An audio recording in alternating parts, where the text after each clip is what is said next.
Welcome to the Financially Independent Teachers Podcast, where educators come together to discuss their journey on the road to financial independence. Now, please join our co-hosts, Dave and Brandon, as they prepare to help other educators get fit with their finances.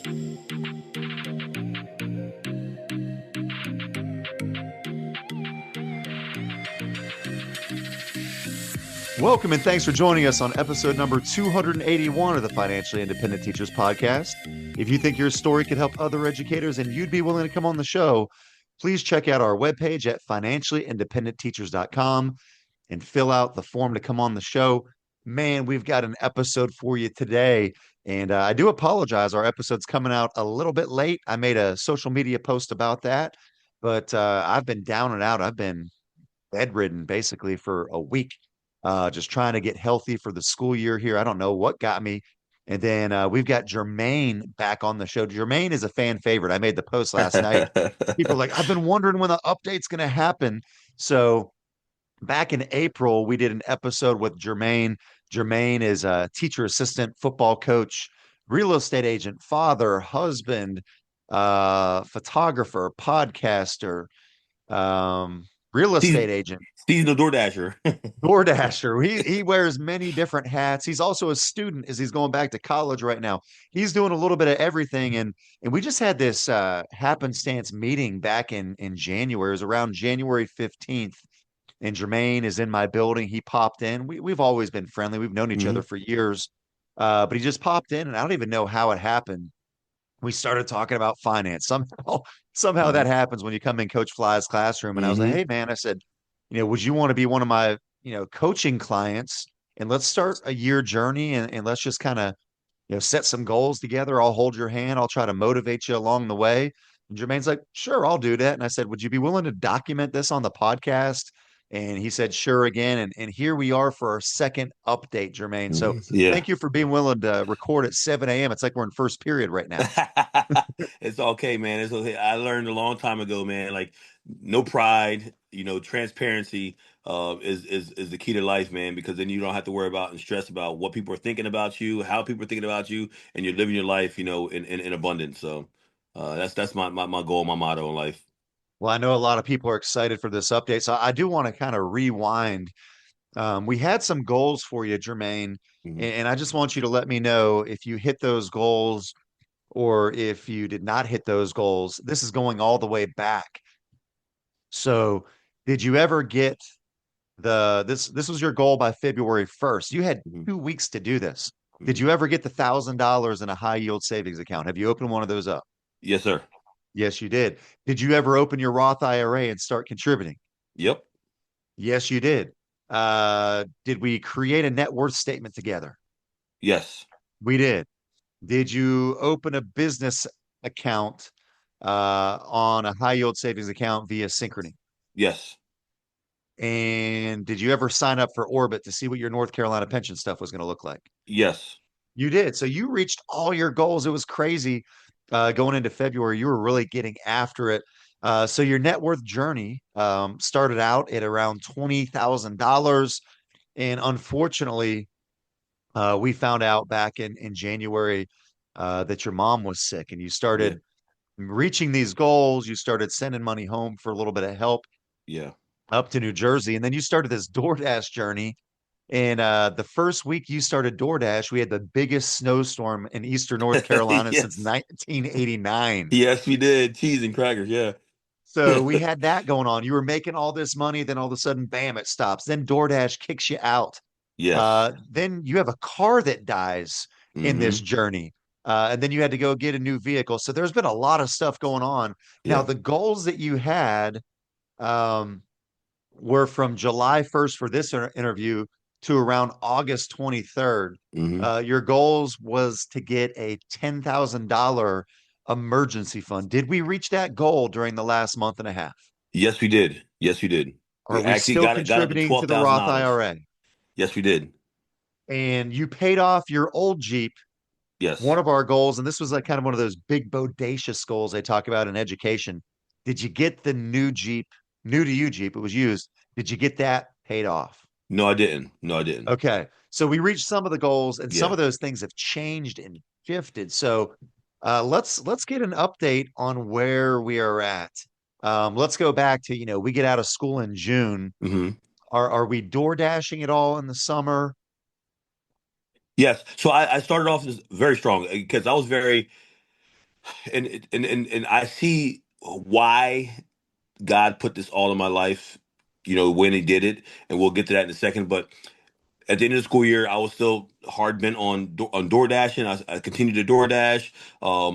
Football season was still in the swing. 'Cause we start early, so I was going to football practice in the morning, DoorDashing until my wife got out of work, picked her up, and came home. So I was still DoorDashing. I was still saving. At that point, I'm not sure if the last update we talked about the house purchase.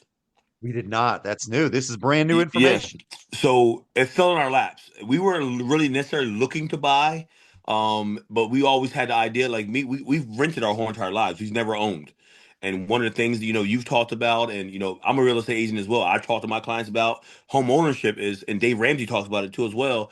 Home ownership, is what you need to do. You don't need to be paying someone else's mortgage, right? And it's always been in the back of me and my wife's mind. Never thought I would able to be able to do it, just because of everything I going on, kids in college, school, all these different things financially. I didn't think I was able to do so. But on this journey, I was not only able to save up money through my high yields and have money tucked away, but my credit got better just by being more frugal, more financial conscious, and things like that. So we ended up out of the blue, hey, this is a house we love it. Let's just try, see what we can do. Called up our mortgage lender and said, hey, can we get pre-approved? And he said, yeah, you're good to go. We put an offer in, it got accepted all within a week. I was like, what's going on? Like, I guess we're doing this thing. I guess we're doing this thing. And me being a real estate agent, knowing where I was at and knowing what I was trying to save up and not really wanting to touch the money that and goals of we had together, I negotiated some closing costs as well. I was projected to probably have to pay about $3,000 to $4,000 in closing costs on top of what the seller was going to give me, and then kind of negotiate that through. And then from there, we went to Jersey 1 week. Then I got a phone call at football practice one day. My mom, unfortunately, got the news that she only had like 2 to 3 months to live. So then I'm like, wow. So what are we gonna do? My mom and dad love them to death. They didn't have a lot of money, and right away my mind goes to, what are we gonna do So financially? let me pause this really quick. So we start this journey in January, and in January we had less than $1,000. Yes, Now we're in more of a power position come June, correct. July. Yeah, You're over $10,000. You've just yeah, purchased a house, yes, and now you get the call that mom has a couple months to live, and financially they're having a hard time dealing yeah, with this process. So hmm, you go to Jersey at that point, I'm guessing, to go visit, to say yeah, some goodbyes, or yeah, yeah. I went to Jersey, so I went to Jersey. Uh, fly or drive. I drove. We drive every time we go. It's cheaper and it's easier. It's an 8.5 hour ride.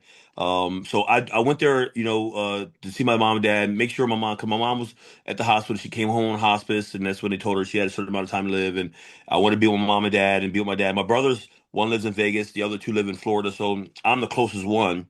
So I want to make sure I'm there to help my dad as well. Cause my dad Lord, thank the Lord, he beat cancer I think 12 years ago, but he still can't lift to do the things he needed to do for my mom. So I wanted to be there. So I just beelined it, I left everything and went up there. And again, all that costs money, right? All that costs money. And if it wasn't, and I can't say it enough, Fly, thank you for Fit, thank you for everything you do, thank you for the divine intervention you did in my life, to change me around, because I would not have been in a position to go to Jersey and do the things I did for my mom and dad, and without having a nest egg. And I can't stress enough how important it is to give a little, do a little, put a little aside, even if whatever you're able to do. Because when we started this journey, Fly, you said what is comfortable with you to be able to, what's an attainable goal? And I was scared because I'm like, well, I ain't got that much. I ain't got that much ceiling. Where I you said, know, hey, I said we need to get 10 grand in there, and you looked at me like I was crazy. but You're like, it's 10 grand, but 10 grand in 8 months, yeah, but you but did it. you don't realize how much is extra when you really start tightening up what's important in life. And if I didn't do that, I don't think I could have impacted my family the way I was able to by having that mindset of, being financially independent, even though I'm not financially independent yet, but going on the journey set me up to be able to, in an emergency, that's what the account says, emergency fund. This was a true emergency. And I would have never been able to do any of this if I didn't have my emergency fund set up. Yeah, I think it's one of those things. And if you're a new listener and maybe you didn't catch Jermaine's other stories, Jermaine's done a little bit of everything. I mean, he played college football. We had to whoop that behind there at Mount Union, Yeah, but Mount Union. Come on, come on. played some college football. Yeah, Worked for the Philadelphia Eagles and their mhm, media department, and then said, "Man, I want to get to some nicer weather. Move down to yeah, the coast of North Carolina." And Jermaine, got his real estate license. He's done professional photography, senior photos, weddings, drone footage. yeah, He's done a lot of everything. Like I said, wearing these different hats to make it happen. But I'm sure it was a pay cut yeah, when you decided to basically, I don't want to say this in a negative way, but when you're a teacher, you're almost locked away at the schoolhouse. It's not yeah, like we're just out and about like my wife, the real estate agent, yeah, or yeah, you guys can go to lunch and go to breakfast and go meet yeah, up with somebody and then you're stuck in the school from 6:30 until, especially with you with football, probably till yeah, 6:30 at night. yeah, yes, So sir. you're there 12 hours a day. Hmm. And I'm sure that was a pay cut Yeah, yeah, coming to work in the school. Now you've got, solid benefits, you've got the hmm, pension stuff. And throughout this journey as well, one of the other things is I backtrack a little bit is I don't know if it was January, February, March, something like that. Your wife was working at one of the local sub shops hmm, as a manager there, and then it was slow, and she basically yeah, said these hours aren't working. So then your wife completely got out of work for a period of time, yeah, and then she picked up a job at the local food line. So now her income is stabilized. correct. Yes, You're not North Carolina's not notorious for teacher pay alone, no, let alone a teacher TA. assistant teacher pay. Yeah, Like you want to get somebody stirred up, get a bunch of teachers complaining about teacher pay with a hmm, teacher assistant in the room and say, "Hey, hold my beer." You yeah, know. So some other stuff going on during this process as you're building the emergency fund to 10 grand, you also make the decision, says, you know what, I'm going to go back to school. yeah, You hmm, can't just be a teacher without having, some education stuff going correct. on. You Yeah, you didn't ever think you were going to be a teacher in no. college, so you don't have that. So tell us about your education journey during this process. Are you paying for college? How's that working? So How are the grades going? that was initial. That's also another blessing. In this journey is just, first of all, I want gratitude, right? I have to live a life of gratitude because none of this could be done without my Lord and Savior. I mean, things just fall in place out of my control. But when it came to school, when I jumped back into TA, well, jumped into the school system, I realized real quick that I am going to blow past this level of TA. There's other things that's meant for me, right? So I started going back to school. I started paying for myself. The first semester, I think I paid like $900 to go back to school. And then the principal comes up to me and says, "Jermaine, I see the potential in you. I see where your ceiling is way higher than where you're at right now." And then I was able to get into a Onslow County Schools program where they actually pay for my education. Now the caveat is I have to maintain a B average, at least a B average. And it's crazy because I've been to college. I did 3 years of college. Couldn't afford it. And again, this financial journey goes way back. If I had time, I could tell you about. I was never taught about financial things, right? And I was paying for school for myself in college when I went to Private school. Widener. Yeah, private school. I was playing football, but it's pay to play there at D3. Yep. I was paying, I had to pay out of my pocket, and it got to a point where I couldn't afford it anymore. So I left school. So here I am, fast forward, going back to school, transfer credits over, and I was in television broadcasting major and education, they don't mix. So Yep. my 69 credits didn't transfer. I think I transferred 12 credits. So here I am starting college at 45, well, 44 all over again. Right. So I got fast forward college is being paid for through Onslow County. My grades, I mean, I just got president's list. And again, this is not me Congratulations. being boastful. This is me being, being gracious for, the opportunities I have. I mean, I finished the semester with a 102, a 99, and a 98 in my classes. Now, is this at Um, East Carolina? no, this is at Coastal. I will Okay. transfer to East Carolina once I finish my associates in the spring. Gotcha. So this spring, you'll finish your associates. You'll Hmm. transfer to East Carolina. And what will that be? Probably, will it be 2.5 years or so at 2 years. ECU It'd be or? two years. 2 years. 2 years. So I'll be done So completely in 3 years. so in 3 years, you're going to go from making probably under 30,000 Yeah. to now you'll be making, close to maybe 60-ish thousand or so. So your income's Yes. going to double. Correct. Yes. And And the that's thing going to be is, huge for the family. yes, it's difficult, and I'm just going to be 100% transparent. I'm an educator. I love educating myself, but going back to school at 46 isn't. It's easy with the content. It's hard with the discipline and time, right? Especially as much as I'm involved in, it's hard in that aspect. But when you look at the end game, and this is what I'm learning, because I'm a right now person, and I'm learning how to be um, patient in the process for the long game. And this is what this whole fit process has taught me. Like before, I was not saving any money. I was whatever I have right now, I'm spending right now. And this whole entire fit process has changed my mindset to look at the long term because we're not promised tomorrow. We're not promised these things, and we have to set things up for the future. If there's one thing I can tell anybody out there, like this process, yeah, it's a financial process, but it's also a mental changing and forming of your mindset. It's a mindset shift in this process as well. And that's something I think people don't really think about going into this. And I think it's important for people to know you're not just changing your finances in your pocket. If you're trying to get rich quick with this process, it's not Yeah. going to happen. You'll burn out quick. Yes, yes. It's a mindset shift has to happen. Something has to change in your mind that, hey, listen, yes, I'm doing this now for later, and that's kind of where I'm at right now in this whole entire thing, and seeing how starting in January 15th, not knowing why, right? Well, I kind of knew why. This is for long-term growth, right? Financial freedom, but not knowing why it happened when it happened. Now knowing what I had to do this summer, it was all for a purpose. I think one of the things you had mentioned when I went back and listened to the previous episode, you said that this has helped you kind of look at things from 10,000 feet Yes. versus, you and I can get that little ADHD bug Yeah. going and we get hyper focused on the here and the now and what's in front of Yes. us.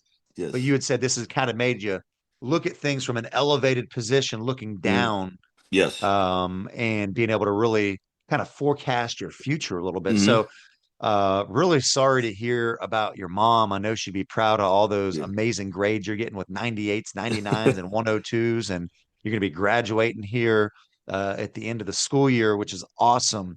A little bit more of going back to that. We built up to over 10,000 on a Mhm. whim. You happen to see something slide across the MLS or whatever, and Yeah. hey, Yeah. honey bun, let's go take a look at this place. We got some Yep. land. What'd you get? A couple acres out there? Well, about 1.2 and a half. Yeah. So 1.25. Yeah. 1.2 acres. Yeah, it's Yeah. a lot of land there for a Jersey boy. Yeah, it is. It is. Listen, my boys get on me every day because I cut my grass like every 2 days. I might be a little obsessed. But I love it. Yeah, I like it. I like it. So, how much is your payment different from when you were renting? And I know your landlord was Yeah. awesome. I remember you Yeah. saying Yeah. he hadn't Yeah. raised Absolutely. rent for years. Yeah. And so actually my mortgage is more than my rent. So Yeah. my mortgage is $1,300. My rent was $1,000. So, but in the grand scheme of all my bills, I've reduced, I think about five. I'm saving $500 to $600 a Yeah, month. because you're in an older home, which doesn't Yes, insulate well, which correct. man, we just got our electric bill. Holy cow, Duke Energy, man, 900 bucks this month. What? Wow. $900. Now we do have the Airbnb on Yeah, site. We've got the hot tub and yeah, the but still, pool and stuff like that, but 900 bucks. you ready? And yours was 600, Yeah, mine was $600 a month. Guess what it is now? 250. About 250. Yeah, yeah, Yeah, a so month. so even though the payment went up a little bit, when Yeah. you factor in all the other stuff, you're Hmm. actually still a net positive. Correct. And that was honestly that was part of the factor because I was talking about my mortgage lender. I love Danielle, Moving Mortgage. We were talking with her, and I was really hard bent on the numbers up front before we even made the decision to put an offer in. I said I need to know these numbers ASAP. That way, I know that financially I'm not house poor. I didn't want to be house poor because I've seen it so many clients that I've worked with that Yep. their mortgage payments was way more than and just because they had BAH and all these other things. And I The was like, bank you approves them for 600,000 and they're making yes. 60,000. Exactly. So we got pre-approved for quite a bit, but I said I'm not paying that. Yeah, I said I smart. want this. This is where we need to be at on a monthly basis, and and then you working with the agent I worked with, and it was very smooth. But I think at the grand scheme of things, we saved money because when it came down to, the mortgage payment, the insurance, my water bill, is like almost $250 in Northwoods. Now it's $25 out in Chickapin. Out in the country. You're out. Yeah. So yeah, you do have a little bit of a drive now. You used to be a mile from the school, and Correct. now you're what, about 20 miles out? Yeah, yeah, yeah. But you like it. You're liking the country life. I tell you what, getting up in the morning, seeing the sunrise, getting my little worship in on the way to work. I think it gets me set up. I'm already wired in the morning anyway. I'm up at Oh five my o'clock every day. God. He's how about waking how us about all how up. about the first day of work days when I came in? Yeah, Barlow was already loses his mind. Yes, day one, day one. I love the drive. I do love the drive in the evening. Yesterday was the first time driving home after a game. I was a little tired. I'm not gonna lie, I was a little tired. But it's gonna just getting used to it. Yeah. So you buy the house, you had the 10 grand. Um, you went to Jersey, your Hmm. mom calls and says, "Hey, they're only giving me a couple months." Yeah, yeah. Was that a one-time thing this summer, or did you go back and forth multiple I times? I went back and forth multiple times because I had multiple engagements. So I do video production. So I normally go back every June, first week of June, second week of June to do a dance recital for one of my friends. So that was my first week. The second time I went back, and every single time I went to see my mom because I knew the situation. The second time I went back for my niece's graduation, spent time with mom and dad.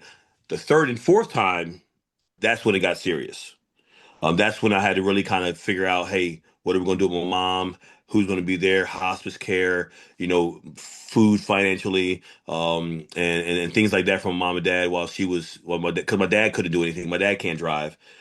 Finding people to be there, getting Walmart orders shipped to the house, things like that. And then when she eventually did pass, now, all right, what are we going to do about the funeral? My mom and dad didn't have any savings, and this is Was there any if life insurance or no? no. And if there's anything I could tell anybody listening right now, this was a huge wake up call for me as well, because you don't realize what you need until you need it. And my mom and dad had none of that set up. My dad's military, prior military, but he had a issue with his VA benefits and still haven't gotten his pension and stuff like that with nonsense going on with the VA process. But they had nothing, zero, just a Social Security. That's it. So now the burden comes on my brothers and I, and as How far as much does what a we're going to funeral do, cost? it was almost $4,000. Cause my mom got cremated. My mom wanted to get cremated. She told us the hardest thing I had to do was have my mom tell us her funeral arrangements at the hospital. That was she already knew this is what I want. This is how I wanted it to be. And we once we got our fit, it was almost $4,000. We did the GoFundMe, um, and got some money. But at the end of the day, with between getting food and having things at my dad's house for people to come over, and the funeral itself, it still was like $4,000. So I think at the end of the day, not having a plan. If you're young, if you're old, stop and think right now. What do you have in place? Because life insurance, emergency fund, all these things are important. You think that you're throwing away money by giving somebody money for life insurance until you need it. It's important, and that's one of the things that I would think to stress the most in this whole entire process. If you don't have it, get it, because you're not promised tomorrow. And then what are you leaving? What burden are you leaving tomorrow for your family members, your kids, your spouse? Um, that was my big wake up call. Yeah, and I think it's more than just the money stuff too. It's, we haven't talked about this, but just knowing where stuff is. Are there bank accounts? Who's your Yes, bank with? There's so many things, for your wife or for your kids, yes, your spouse, whoever it is, letting hmm, them know, what are all the passwords to all these accounts? What insurances do we have? And yeah, again, life insurance can be really cheap. I mean, hmm, you can easily get like $100,000 term life policy, which isn't much. 100,000 doesn't go that yeah, far, but you can easily get that for probably $10 a month.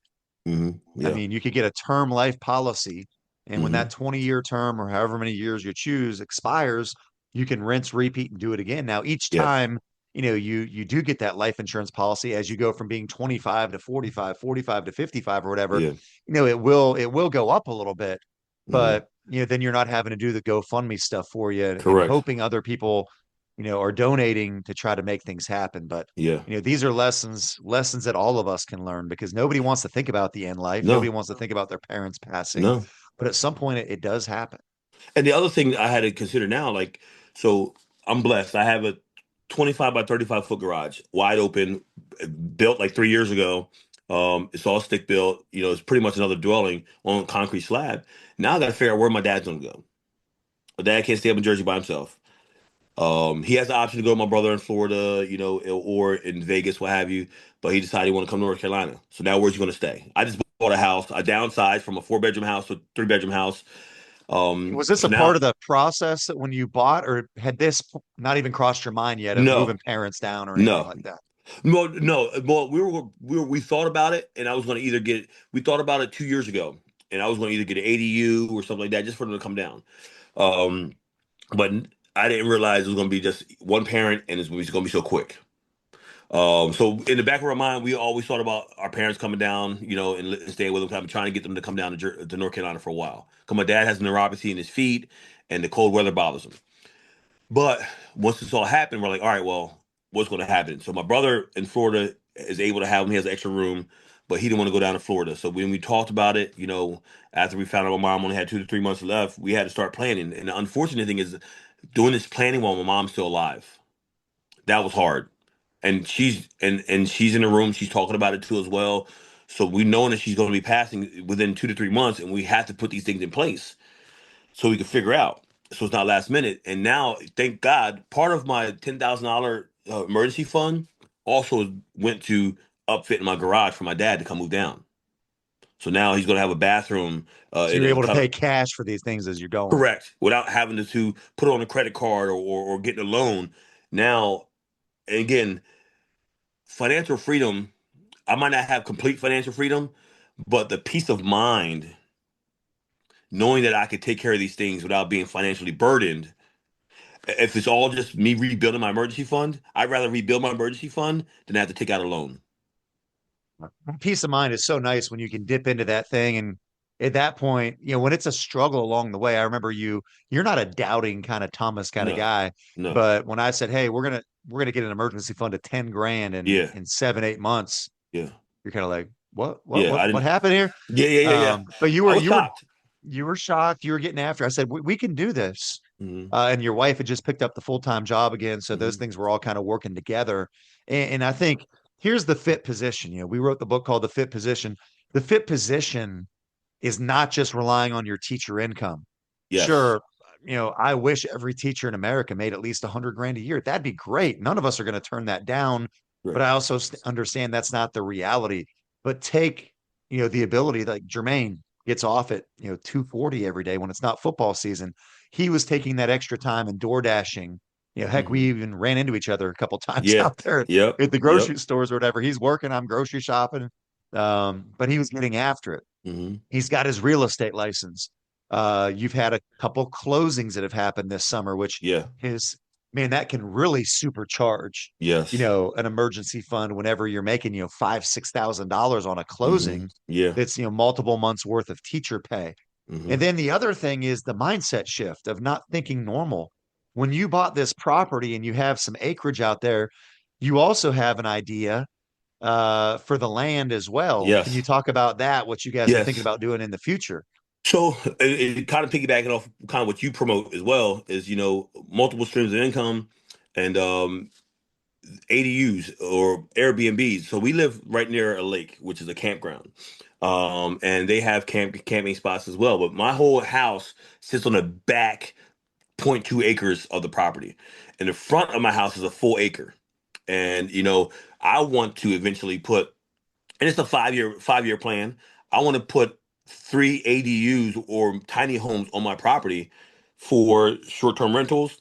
Um, It's like family no coming down to HOA out visit. there. You're out in the sticks. Yes, yeah. I'm probably, like You I can said, do anything you want to do. anything I want to do. And you know, actually, I have plumbers coming next week to kind of give me an estimate on expanding the septic tank, so I can. I'm putting the groundwork in now while I'm doing my dad's unit. I'm putting the groundwork in for expansion later. So that way, all we got to do is add the units. But yeah, I mean, I haven't did a cost analysis on what I can kind of get yet because I'm not at that phase yet. But I'm estimating at least, you know, what do you think? Like I would say like $100 a night or, you know, $60, $70 a night on these tiny homes. And then My goal is, like I've told my boys when we bought this house, I said, this is not for me. It's for us to stay in right now, but this is a property for you guys, for your future. Because I've never been able to pass down anything. I didn't get anything passed down to me. Again, not for any fault of my mom and dad, it's just we didn't have it. So I want to give my boys something, right? So this is for their financial future. So if something ever happened to mom and dad, we'll have life insurance, but this property will be your guys to manage and have income producing. It's awesome. I love it. I can't wait to hear back. And I love that you're kind of laying the groundwork now. Hey, this is a 5-year plan. Hmm. Maybe in 5 years you just get one little tiny house out Yeah, there, and then it might take another 5 years to get the second one. yeah. Now all of a sudden you're maybe in your maybe you're 60 at that point. You've got Hmm. three of them, but now you're bringing in, maybe 2,500, 3 grand a month. Yep, And then that can cover, your house payment and your yep. groceries and all those other Hmm. things. And you're providing a service for other people because you're providing housing for other people and you're not too far from the airport. Yep. So you never know, what opportunities that could provide. So that's awesome. You mentioned something a little bit ago is not relying on teacher income, and I think I need to pinpoint that a little bit because that's how we've through your program. That's how we've lived. And be honest with you, like I don't even look at my income. If I want to buy something, I'll go DoorDash for it. If I want to go get something, I'll make sure that I got a job coming up that's paying for it or closing and we haven't touched our personal income, like my income from school and her income from Firehouse, since January. All that goes to bills and in savings. We haven't physically touched our income to purchase anything. And I think that's a mindset shift because we're so used to, all right, I got paid, I want to get this and I want to get buy that, I got to pay the bill here. If I shifted my mindset is where that income is not touchable. I think one of the cool things you told me that you and your wife did is I think even one night you said, "Hey, let's DoorDash." Hmm. And then the money we're making from DoorDash that night, let's have like a dinner date night. Yeah. So Hmm. Yep. basically, you went and DoorDash for like an hour. Yep. You made good money in an hour, hour and a half. Yep. And then maybe 7, 8 o'clock, you guys have like a Yep. romantic dinner and DoorDash essentially Yep. paid for it. So not only Hmm. do you get to hang out during the DoorDash process, cut up, have some fun, Yep. then you get to go to dinner. And then again, I think that's so critical. If you can take your teacher income Yeah. and that can pay the mortgage, that can pay the rent, that can pay the Yeah. groceries or whatever. But then if you want to go to a weekend getaway to Charleston, or if you want to take a Yep. trip to Jersey or whatever, you want to go fly to Florida for spring break, you go do extra stuff for that. And then Yeah. you don't have to feel guilty, and then it doesn't change your lifestyle at all. Yep. And one thing I'd be remiss if I don't mention. So buying a house has perks. So I haven't had to pay a rent payment or mortgage payment for 2 months. Yeah, so yeah, you close after the 5th of the month, and then you don't have a payment. Let's say you close June 5th, you're not going to have a Yeah. payment July, you're not going to have a payment August. The first one would kick in September. Yeah, So that gives you I an haven't even made ability my to first save up. yeah, I haven't even made my first payment yet. It comes up on That's the 1st of great. September. So yeah, so we've been trying to rebuild our emergency fund because it's been depleted. Um, but except for $1,000, I have a hard rule. No matter what, I'm keeping that $1,000 in there. So that there's still my initial The baby emergency fund. emergency fund in there. Yes, baby emergency fund. So now it's Project rebuild it back up. But I do have to give some blessings. So during this process, we're getting drained, all these different things going on.